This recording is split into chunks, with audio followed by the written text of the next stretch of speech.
Bandy, and this is my channel Bandy's Books. Today we are back with another book recipe, and it is officially winter. We're into December by a couple days now, so I thought I would start the month by doing a baking recipe. I don't know about you, but when I get into the winter, I love like the smell of baked goods in the house and that warm, cozy feeling of like a hot cookie or a hot piece of bread and tea. And this particular recipe was inspired by a book that I feel like is perfect for winter as well, because it has that like really cozy, magical vibe that just feels perfect for like a rainy night or a snowy night. So that's what we're gonna get started with. The recipe that we're doing today is based on the book Caraval.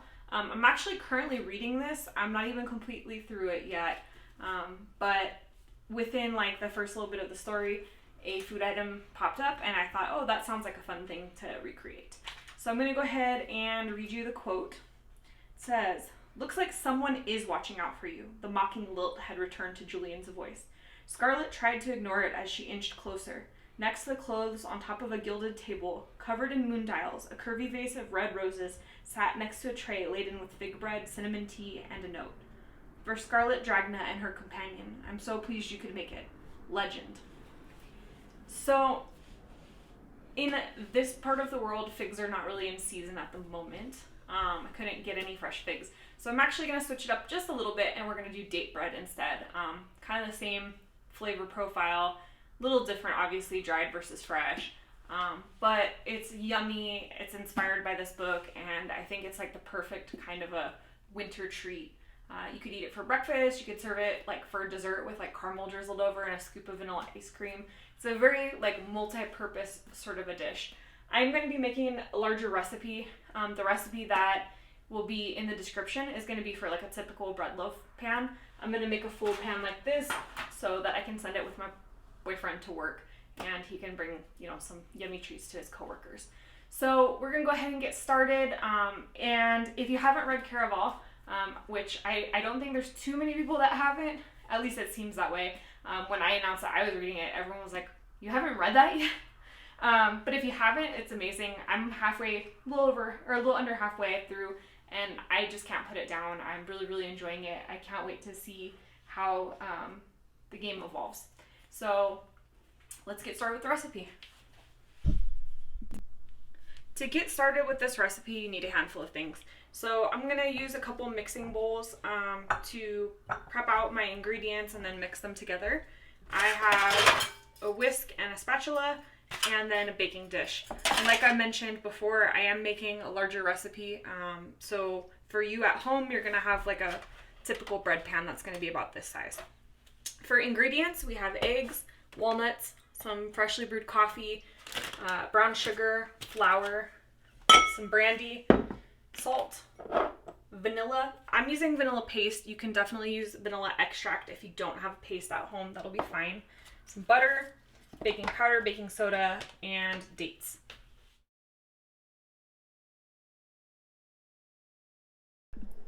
Alright, so we're going to get started. The first thing that I did is I put my dry ingredients into a bowl. Got flour, baking powder, baking soda, and salt. So we're just going to set that to the side for the moment. And then you saw me chopping up the dates. I just chop them up into like little tiny pieces so that way there's not huge chunks of dates throughout the bread. So we're going to get started mixing everything together. Got our butter here, and I just melted it down. But technically it only really needs to be softened. It doesn't have to be melted all the way. And then we're going to mix in the brown sugar. So you can actually add in this recipe a little bit of extra brown sugar if you prefer it a little sweeter. We're going to be doing, for the recipe that you'll be following, it's about 3/4 of a cup of sugar. I'm doing double that, so I'm doing 1.5 cups. Okay, there.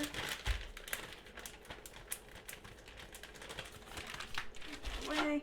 So we're just going to mix this real well to combine.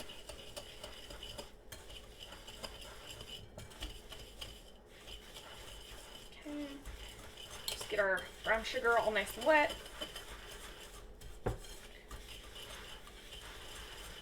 Okay. So we're gonna go ahead and crack in a couple of eggs. 1 and 2. We're gonna just mix that all combined. You could of course do this with an electric mixer or in a stand mixer if you like. I have a stand mixer over in the corner, but for stuff that's really easy like this, I prefer to just do it by hand, but totally up to you. So we're gonna add in our vanilla bean paste. I really love using a vanilla bean paste instead of an extract. I feel like the flavor is a little better, a little more natural vanilla tasting and a little stronger. Extract works fine, no problem, you know, to use extract. Just I happen to find vanilla paste in my local baking section of my local store, and been playing with that a little bit lately. And then we're gonna add in a couple tablespoons of brandy. If you don't have brandy, you could substitute rum or vodka or, you know, something like that. I think a spiced rum would actually be pretty nice in this, because it would go really well with the dates and the nuts and everything. But brandy, vodka, you know, some sort of an alcohol works okay. Ooh, even like maybe a cognac, or not a cognac, but a, sorry, cognac is brandy. Like an orange liqueur or something with like a citrusy flavor would be nice as well, because, you know, you're gonna have that date flavor and the sweetness and everything. You know what? I didn't put this in the recipe, but I think I'm gonna add a pinch of cinnamon. We're gonna make adjustments as we go here, I think. So I'm gonna add a pinch of cinnamon to our flour mixture, just because I feel like cinnamon goes really well with dates and walnuts as well. So we're gonna add in about 2 teaspoons of cinnamon. All right, so we've got our eggs, sugar, butter, vanilla, and brandy all mixed together. And now we're gonna start sifting in our dry ingredients. So we're gonna go ahead and sift our dry ingredients in. You don't necessarily have to, like, it's not gonna destroy this recipe if you don't sift it. I just like to get in the habit of doing that. I find that, you know, it makes the texture of dishes a little fluffier, like a little less dense. That scratchy sound you hear is the salt, because I use kosher salt, and it's a little bit bigger grain. Okay, we're gonna add a little more in. But that way, like if your baking soda has kind of clumped up or your flour is a little clumpy, it breaks it up so you don't end up with like any, you know, clods in your food. And then like it whips in a little extra air and leaves, you know, your bread just slightly fluffier. So if you have a sifter, it's a good practice to get into. It just takes an extra second.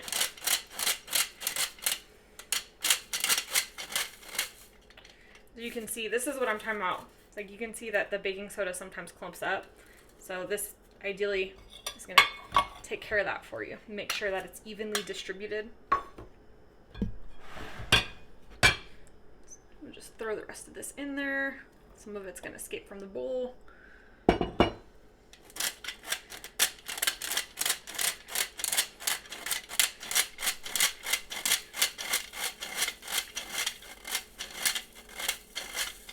Okay, sifted all our dry ingredients in. So now we're just gonna stir this in gently. We don't want to stir this like crazy, just kind of want to start combining things.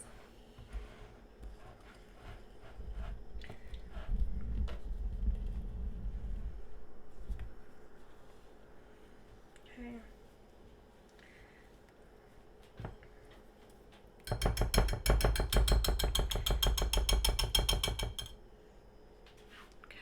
So we're going to go ahead and just start working with the spatula, kind of folding the flour in. So you want to be really careful when you're making breads, muffins, anything like this, cake. You don't want to overmix it, because overmixing is what's going to make your dough really tough. You ever have a cake that's like just feels really tough and dry? That's usually because the batter has been overworked. So you just want to kind of gently incorporate the flour. And then in this case, we're going to add coffee. So I brewed about 2 cups of coffee. In your case, you'll be doing 1, and let it cool down. And we're gonna go ahead and add this in. Now, if you're not a big fan of coffee flavor, don't worry a ton. This isn't gonna taste like super coffee tasting. This is gonna enhance some of the flavor in it, but it's not gonna overwhelm everything in the bread. Okay, same thing, we're just gonna continue to stir and pull everything off the side and then bring the whisk back. Just so I can incorporate this a little better.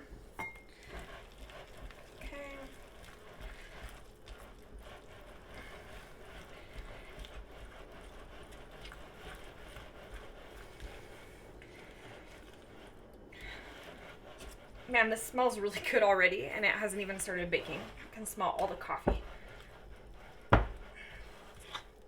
Alright, so this is basically where we want it. It's okay if there's a few little lumps in here. I would rather have a few lumps than like a super over-mixed batter. You mostly want to just do this until your ingredients combine. So we're going to just scrape this down, make sure there's nothing sticking at the bottom of the bowl that didn't get combined or on the sides. And now we're going to go ahead and sprinkle in our dates. They're very sticky, so you're going to have to kind of like break them up a little bit. So I kind of do this in batches. I sprinkle some in and then mix them around. Because I feel like if you just like separate them all right there on the top, then they just kind of wad back up again. So sprinkle some in, mix, sprinkle some more in, just kind of break them up so you don't end up with huge chunks of dates.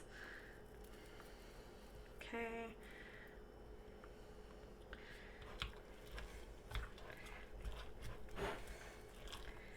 Oh man, this coffee and cinnamon smells so good. I personally, like if I go out for coffee, I don't drink coffee very often anymore because it really hurts my stomach. But when I do, I like to go get a cappuccino and I usually sprinkle cinnamon on the top. And so this is what this bread smells like right now, is like my cappuccino with cinnamon.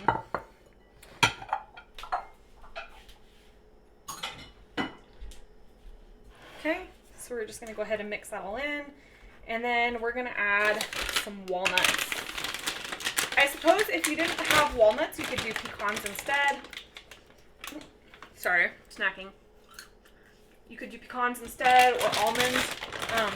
Really, any type of nut would work well in this. I just happen to have walnuts on hand, so that's what we're going with today.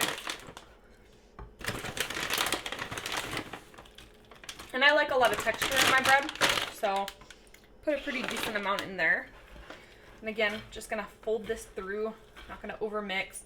Just wanna make sure that the walnuts and the dates are evenly distributed.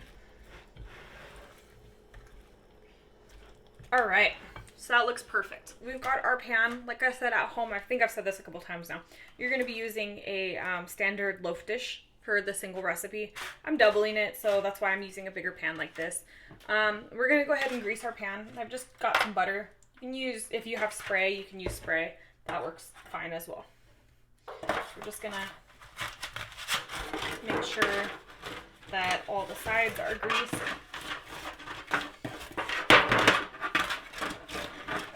Okay. Make sure the whole bottom is greased.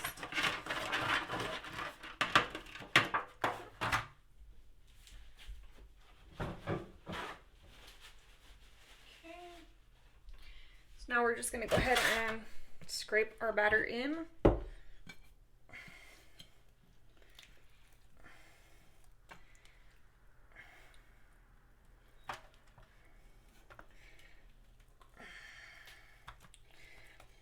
Oh, this is like literally making my mouth water as I scrape it. It smells so good.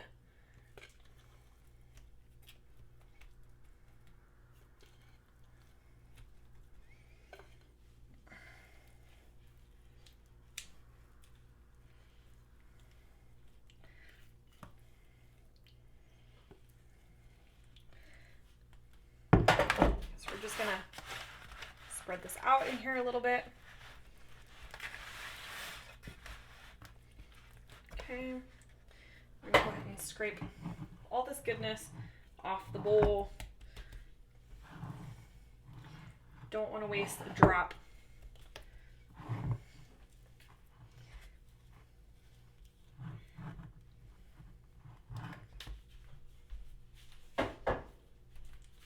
Okay, even that out a little bit.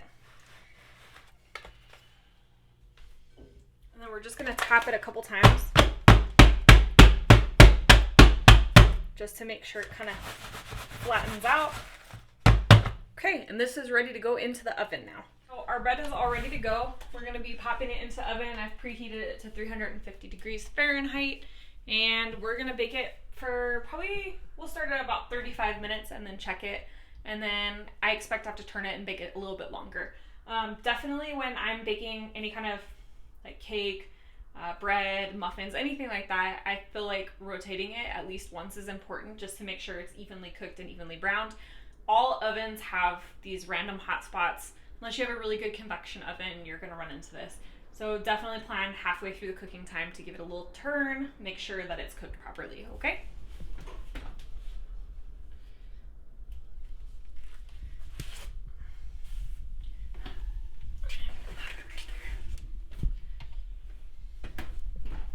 So we're gonna check this out. Don't mind my potatoes in there. I'm also cooking dinner while the bread is baking.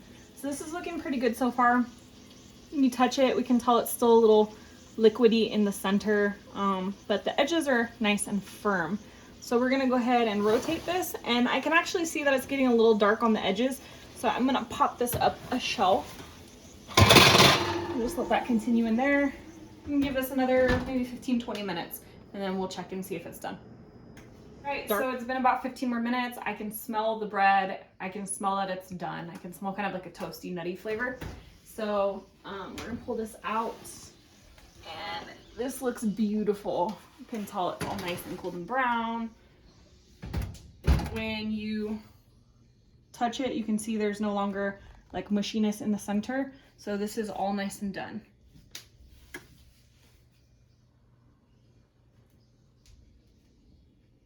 As you can see, our date bread is all done. It smells divine. I put a little bit of butter on it, and I'm just kind of letting that melt in. Real quick while we wait for my butter to melt. This was again from the book Caraval. If you're not familiar with this book, it is a fantasy series. There's 3 books in the series, and all 3 are published, as well as an additional book that comes after the series, but features a different, like not the same main character. It's one of the side characters. This is book 1 in the series. I'm really enjoying it so far. If you want to find out more of my thoughts on Caraval, next Monday I'm going to be posting my first ever reading blog, and you'll see my thoughts throughout the week as I read through Caraval and some other books and audiobooks. I'm really enjoying it, and if you've enjoyed Caraval or you want to learn more about Caraval, I suggest you check that out. Monday, first ever blog. So now that we've done the promos, let's go ahead and give this a try. Oh, and then also, if you like Bookish recipes and you want to see some of the other books that I've featured, other recipes that I've done, look up in the top of the screen somewhere. There's going to be a link popping up that will show you or lead you to a playlist of all of my my Bookish recipe videos. I think this is the 9th one now, if I remember correctly. So let's go ahead and give this a taste.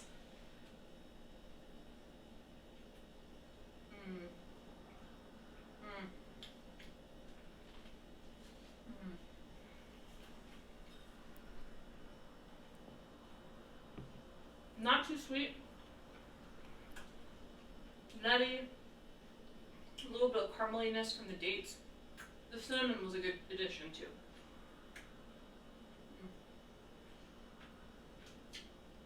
This is perfect, like for breakfast. I'm loving it. I definitely think a nice, cozy winter breakfast, like a fresh loaf of this, spread with some nice European-style butter, and a cup of tea. That would be perfect. If I had my cup of tea, I would be like in heaven right now. In fact, this is so good. I'm gonna take another bite. And suddenly this turns into a 15-minute video of watching me eat. Alright, so if you like this video, consider giving me a thumbs up. I love getting feedback. It helps me to know if you're enjoying what I'm producing or if I need to switch it up. And let me know in the comments if you're going to consider making date bread. Have you ever had date bread before? Is this something that's common where you live? Let me know all the things, and let me know how you feel about Caraval. If you've read Caraval, come shout in the comments about it with me. I mostly joined BookTube to talk to other people about books, so I'd be happy to just shout and caps locks and all that in the comments with you about it, whether you love it or hate it. And if you haven't already, subscribe to the channel and hit the notification bell. I do post regular content. I am posting, actually, with this blog starting on Monday, 5 days a week. So I have lots of regular content. I'm going to have a reading vlog. I have Tag Tuesdays where I do like different book tags. Wednesdays we are doing 5-minute book reviews. Thursdays we do long form video content like TBRs, end of the month reading updates, book hauls, things like that. And Fridays we do our Bookish recipes. I would love to see you around on some of my other videos, so please don't be afraid to stop by and say hello. And with that said, I'm Caitlin Bandy. This has been Bandy's Books. See you next time.